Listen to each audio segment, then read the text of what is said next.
துலாம் ராசிக்காரர்களுக்கு இந்த வீடியோ மூலமாக பல நன்மைகள் உங்களுக்கு வரப்போகிற ஒரு முக்கியமான காலகட்டம் அப்படின்னே சொல்லலாம். சார், நீங்கள் நிறைய நாள் கஷ்டங்களை மட்டுமே அனுபவிச்சிருப்பீங்க, நிறைய நம்பிக்கை துரோகங்களை சந்திச்சிருப்பீங்க, நிறைய வருவாயில் சிக்கல்கள் ஏற்பட்டிருக்கும். இதுக்கு எல்லாத்துக்கும் ஒரு தீர்வு கிடைக்காதா, என்னைக்கு அந்த தீர்வு கிடைக்கும் அப்படின்னு நீங்கள் வெயிட் பண்ணிகிட்டு இருப்பீங்க. அந்த மாதிரி ஆட்களுக்கு வரக்கூடிய ஒரு 12 நாள் அப்படின்னு சொல்லலாம். இந்த 12 நாட்களில் உங்களுக்கு வரக்கூடிய ஒரு லாட்ரி டிக்கெட் அப்படின்னு வச்சுக்கோங்களேன். இந்த லாட்ரி டிக்கெட்டை கையில் வாங்கி வச்சிங்க அப்படின்னா அதோட வின்னிங் டேட் உங்களுக்கு தெரியும். அந்த மாதிரி இந்த 12 நாள் அது லாட்ரிகிட்ட வாங்குறதும் இல்லை அதை வேண்டான்னு உதாசீனப்படுத்துறதும் உங்களோட கையில் இருக்குது. இப்போ நீங்கள் நடந்துக்கக்கூடிய அந்த 12 நாள் நீங்கள் எப்படி நடந்துக்கிறீங்களோ அதை பொறுத்து தான் இனி வரக்கூடிய காலகட்டங்கள் உங்களுக்கு அமையுது அப்படின்னே சொல்லலாம். மிகப்பெரிய வருவாய், மிகப்பெரிய நன்மை, மிகப்பெரிய சந்தோஷமெல்லாம் இனி வரக்கூடிய காலகட்டங்களில் கிடைக்க போகுது. உடல் ரீதியான விஷயங்கள் கவனம் தேவை, அது மட்டும்தான். இனி உங்கள் இந்த வீடியோவில் நான் சொல்ல போகிறது என்ன, இனி உங்களோட லைஃப்பில் என்னெல்லாம் பண்ணும், அதுக்கு இப்போ நீங்கள் அந்த 12 நாட்களில் அதுக்கு என்னெல்லாம் நீங்கள் முன்னாடி ஸ்டெப் எடுக்கணும் அப்படிங்கிறத இந்த வீடியோ ஃபுல்லாக சொல்ல போகிறோம். நிறைய பேருக்கு இது மிகப்பெரிய ஒரு சந்தோஷமான விஷயமா இருக்கும். இந்த வீடியோ முழுசாக ஸ்கிப் பண்ணாமல் பாருங்கள். நம்ம சேனல் ஏதாவது சப்ஸ்கிரைப் பண்ணாமல் தான் சப்ஸ்கிரைப் பண்ணிட்டு பாருங்கள். ஃபேஸ்புக்கில் பார்த்தீங்கன்னா ஃபாலோ பண்ணிட்டு பாருங்கள். கீழே ஒரு ஃபோன் நம்பர் கொடுத்துருங்க, டிஸ்கிரிப்ஷனில் ஒரு ஃபோன் நம்பர் இருக்குது. நிறைய பேர் எங்கே சார் ஃபோன் நம்பர் கேட்குறீங்க. கீழே டிஸ்கிரிப்ஷனில் யூடியூப்பில் ஃபோன் நம்பர் கொடுத்துருக்கோம், ஃபேஸ்புக்கில் ஸ்க்ரீன்லேயே நம்பர் கொடுத்துருக்கோம். நீங்கள் பண்ண வேண்டிய ஒரே விஷயம் என்ன அப்படின்னா, நிறைய பேருக்கு இந்த திருமணம் சம்மந்தப்பட்டது, குழந்தை சம்மந்தப்பட்டது, வசியம் சம்மந்தப்பட்டது நிறைய உங்களுக்கு சந்தேகங்கள் இருக்குது. அது எல்லாத்துக்குமே தீர்வு செய்யக்கூடிய ஒரு முக்கியமான ஒரு ஆள், அவர் கீழே ஃபோன் நம்பர் கொடுத்துருக்கேன். பிரபல ஜோதிடனுடைய நம்பர் கொடுத்துருக்கேன். மிகப்பெரிய பிரபல ஜோதிடர் அப்படின்னு சொல்லலாம், மிகப்பெரிய ஆசான் அப்படின்னே சொல்லலாம். அந்த அளவுக்கு ஒரு வலிமை வாய்ந்த, எப்படி சொல்கிறது, 200 ஜோதிடர்களுக்கு ஆசான். இவர் ஒரு குரு அந்த ரேஞ்சில் இருக்கார்.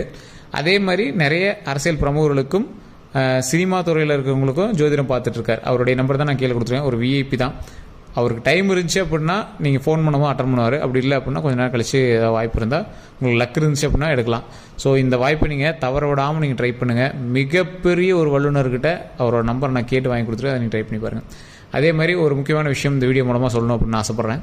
இந்த துலாம் ராசிக்காரர்கள் மட்டும் கிடையாது, எல்லா ராசிக்காரர்களும் முதன்மையாக வணங்க வேண்டிய தெய்வம் குலதெய்வம். இப்போ நிறைய பேர் கமெண்ட் செக்ஷனில் கேட்கக்கூடியது, சார் இந்த ராசிக்காரர்கள் இந்த தெய்வத்தை வணங்குறோம், அது மட்டும் போதுமாங்கிறீங்க. ஃபஸ்ட்டு குலதெய்வத்திட்ட அனுமதி வாங்கினா தான் எந்த தெய்வத்திலுமே நீங்கள் அருள் பெற முடியும்.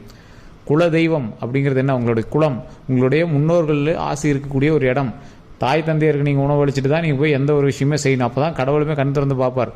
அந்த மாதிரி உங்களுடைய தாய் தந்தையருக்கு தொண்டு செய்கிறீங்க, உங்களுடைய குலதெய்வத்தை வழிபடுறீங்க. அதற்கு பிறகு தான் இப்போ நான் சொல்லக்கூடிய விஷயங்கள் உங்களுக்கு ஆப்டாக பொருந்தும்.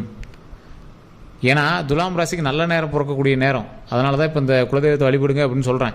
நல்ல நேரம் நடக்கிறதுக்கு முன்னாடி என்ன பண்ணணும், ஃபஸ்ட்டு குலதெய்வத்தை வழிபடணும். இப்போ நீங்கள் திருமணமாக ஏதாவது பண்ணுறீங்க அப்படின்னா ஃபஸ்ட் என்ன பண்ணணும், குலதெய்வத்தை போய் வழிபடணும். பத்திரிக்கை வச்சிங்கனாலும் குலதெய்வத்தை தான் போய் ஃபஸ்ட்டு பத்திரிக்கை வைக்கணும். ஸோ அந்த மாதிரி தான் இது. ஸோ எந்த ஒரு விஷயம் செஞ்சீங்க அப்படின்னாலும் முதன்மையாக கடவுள் வழிபாடு கண்டிப்பாக தேவை. இந்த கடவுள் வழிபாட்டின் மூலமாக பல நன்மைகள் வரக்கூடிய காலகட்டமாக அமைஞ்சிருக்கு. சார் என்ன சார் நன்மைங்கிறீங்க, என்னதான் நன்மை, அப்படி என்னதான் நடக்கும் சொல்லுங்கள் பார்க்கலாம் அப்படின்னு கேட்குறவங்கலாம் தெளிவாக சொல்கிற கேட்டுக்கோங்க. அது ஒரு 5 பாகமாக பிரித்து சொல்கிறேன் கேட்டுக்கோங்க. ஒரு குறிப்பிட்ட வயது, நீங்கள் இப்போ கல்வி சார்ந்த உங்களோட குழந்தைகளுக்காக நீங்கள் பார்த்துட்டீங்க அப்படின்னா, குழந்தைகளில் நீங்கள் ஜோதிடம் பார்க்கணும் அவசியமே இல்லை. இருந்தாலும் தெளிவாக சொல்கிறேன், கல்வி ரீதியாக ஆரோக்கியமாக இருக்குது, எந்த ஒரு ப்ராப்ளம் கிடையாது. ஒரு காதல் வயப்படக்கூடிய வயது, இந்த வயதில் இருக்கிறவங்க மட்டும் கொஞ்சம் ஜாக்கிரதையாக இருந்தீங்க அப்படின்னா போதுமானது. தொழிலுக்காக தேடிட்டு இருக்கீங்க, வேலைக்காக பார்த்துட்டு இருக்கீங்கன்னா இந்த டைம் உங்களுக்கு ஒரு ஆப்டான டைம் சார். ஒரு அருமையான ஜாக்பாட் அடிக்கக்கூடிய டைம். தேவையில்லாமல் தொழில் அதிக முதலீடு போட்டு லாக் ஆகிடாதீங்க. மற்றபடி உங்களுக்கு தொழில் நல்லபடியாக அமைவதற்கான ஒரு காலகட்டம். இதில் உங்களுக்கு ஒரு சின்ன சின்ன மாற்றங்கள் இருக்கும். உங்களோட வேலை செஞ்ச இடத்துல நிறைய பேர் ட்ரான்ஸ்ஃபர் வாங்கியிருப்பாங்க, ட்ரான்ஸ்ஃபர் கேட்டிருப்பாங்க, எல்லாம் அது இதுன்னு நிறைய கொஞ்சம் இடமாற்றம்லாம் கண்டிப்பாக இருந்திருக்கும். அது மட்டும் இல்லாமல் உங்களுடைய தொழில் ரீதியான விஷயங்களில் வருவாய்கள் அதிகரிக்கக்கூடிய ஒரு காலகட்டம். இது உங்களுக்கு ஒரு ப்ளஸ் தானே. தொழிலில் கொஞ்சம் வருவாய் அதிகரிக்கக்கூடிய காலகட்டம். என்ன சார் சொல்கிறீங்க, தொழிலில் ஒன்றும் பெருசாக என்ன வருமானம் இல்லையா அப்படிங்கிறவங்கலாம் கொஞ்சம் வெயிட் பண்ணுங்கள். இனி தான் இப்போ தான் சொன்னால வெற்றிக்கான லாட்ரி டிக்கெட் உங்கள் கையில் கிடச்சிருக்கு. அது பொறுமையாக தான் லாட்ரி டிக்கெட் விழுவோம். கையில் இப்போ உங்களுக்கு நம்பிக்கை மட்டும்தான் இருக்குது, விழுகும். பொறுமையாக அந்த நம்பிக்கை பிடிச்சிருந்தீங்கன்னா லாட்ரி டிக்கெட் விழுகும். அதில் வெற்றி உங்கள் பக்கமாக, வெற்றி நமக்கே கிடைக்கும். ஓகேங்களா? சரி, இது தொழில் ரீதியாக பண்ணக்கூடியவங்களுக்கு. நிலம் வாங்கணும், வீடு வாங்கணும், கார் வாங்கணும் அப்படிங்கிறவங்களாம் இந்த காலகட்டம் ஒரு சூப்பரான காலகட்டம். ட்ரை பண்ணிங்க அப்படின்னா போதுமானது. அதை நோக்கி உங்களை அப்படியே எடுத்துகிட்டு அந்த பொருள்லாம் வாங்க வைக்கும். சார் கடன் இருக்குது சார், அந்த கடன் எப்போ சார் அடிக்கிறது? கடன் எல்லாமே சீக்கிரத்துக்கு நிறைய வருமானம் வரக்கூடிய காலகட்டம். ஆனால் அது படிப்படியாக தான் தீரும். ஒரே வாரத்தில் தீரும் அப்படின்லாம் சொல்ல முடியாது. கொஞ்சம் படிப்படியாக, சிலது ஒரு சில மாத கணக்கு கூட எடுக்கலாம். ஸோ கொஞ்சம் கொஞ்சமாக சார் கொஞ்சம் கொஞ்சமாக இருந்தாலும் ஓகே தான் சார், கடன் தீர்ந்துச்சுன்னா ஓகே சார் அப்படிங்கிறவங்களாம் இனிமேல் கடனே இருக்காது சார், கடன்லாம் தீர்த்து நல்ல வருமானம் வரக்கூடிய ஒரு காலகட்டம் தான். அதனால் நீங்கள் பயந்துக்காமல் செயல்படலாம். திருமணம் ஆகாமல் இருக்கிறவங்களுக்கு திருமணம் கைகூடி வரக்கூடிய ஒரு காலகட்டம். காதல் பிரச்சனை இந்த மாதிரி விஷயங்கள்லாம் கொஞ்சம் எதிர்பார்த்த மாதிரியே கொஞ்சம் இருக்காது, அதெல்லாம் கொஞ்சம் பார்த்து தான் செயல்படுத்தணும். அதே மாதிரி காதல் வயப்பட்டிருக்கீங்க அப்படின்னா கொஞ்சம் கவனமாக இருக்க வேண்டிய காலகட்டம். ஃபேமிலிக்குள்ளே கொஞ்சம் சண்டை சச்சரவுகள் இல்லாமல் அதை வந்து மூவ் பண்ணுறதுக்கான காலகட்டமாக இருங்க.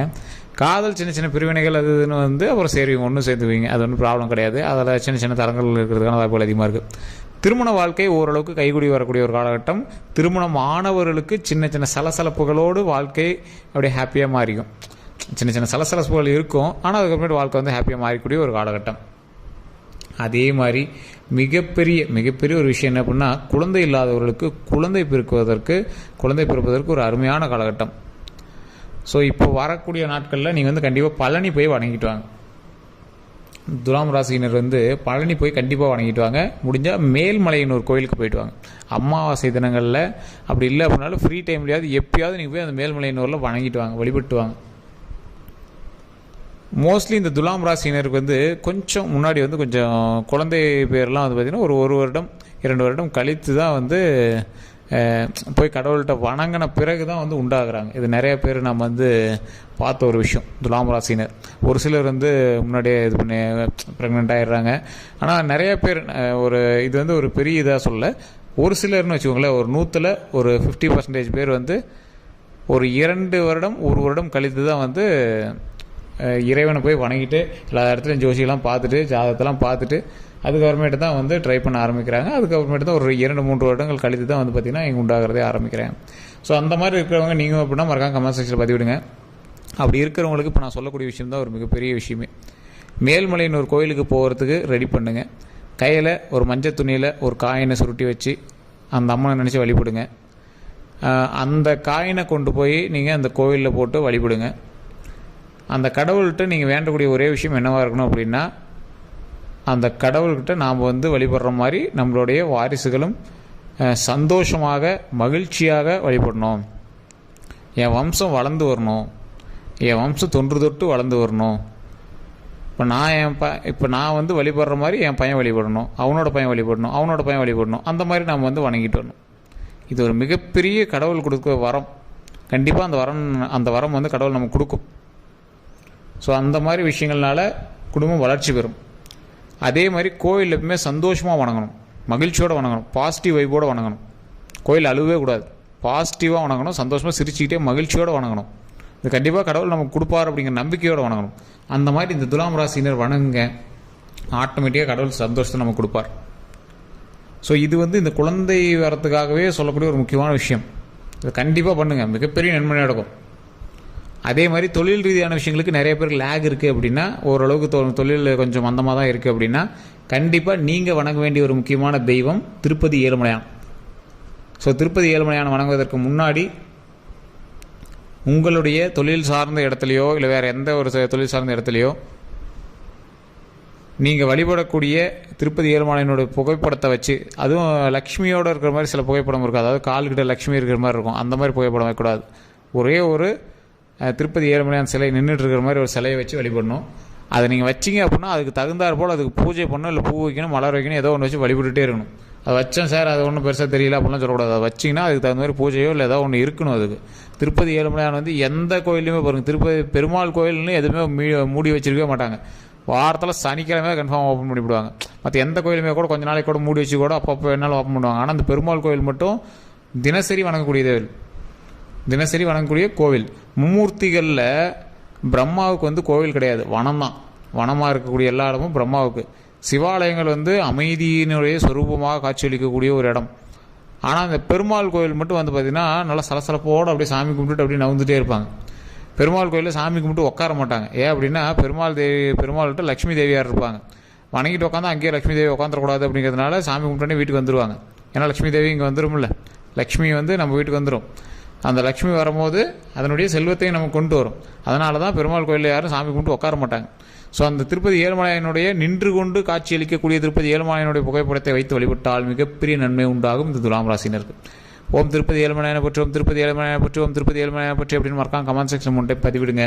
அதே மாதிரி நீங்கள் ஃப்ரீ டைமில் கண்டிப்பாக நீங்கள் எப்போ ஃப்ரீயாக இருக்கீங்களோ அப்போ வாயில் உச்சரித்து பாருங்கள். மிகப்பெரிய நன்மை கிடைக்கும் சார். இது நிறைய பேர் தெரியாத ஒரு விஷயம். மிகப்பெரிய நன்மை கிடைக்கும். நீங்கள் போக போக அதை ஃபீல் பண்ணுவீங்க. ஸோ நிறைய பேர் நிறைய சந்தேகங்கள் இப்போ வந்திருக்கோம். சந்தேகங்களுக்கு கீழே கொடுக்கக்கூடிய கமெண்ட் செக்ஷனில் டிஸ்கிரிப்ஷனில் ஃபோன் நம்பருக்கு அதுக்கு நீங்கள் ஃபோன் பண்ணி பேசி தெரிஞ்சுக்கோங்க. கமெண்ட் செக்ஷனோட கருத்துக்கள் டைப் பண்ணுங்கள். அதே மாதிரி ஃபேஸ்புக்கில் பார்த்துருக்கீங்க அப்படின்னா ஸ்க்ரீனில் நம்பரோடு இருக்குது. அந்த நம்பருக்கு நீங்கள் கான்டாக்ட் பண்ணி பேசிக்கலாம். உங்களோட கருத்துக்கள் எதுவாக இருந்தாலும் மறக்காமல் சொல்லலாம். எல்லோருக்கும் நன்றி நண்பர்களே. இதுவரை நம்ம சேனலை சப்ஸ்கிரைப் பண்ணாமல் இருந்தால் சப்ஸ்கிரைப் பண்ணி பத்திரம் பெல் பட்டன் மறக்காமல் ப்ரெஸ் பண்ணிக்கோங்க. எல்லோருக்கும் நன்றி நண்பர்களே.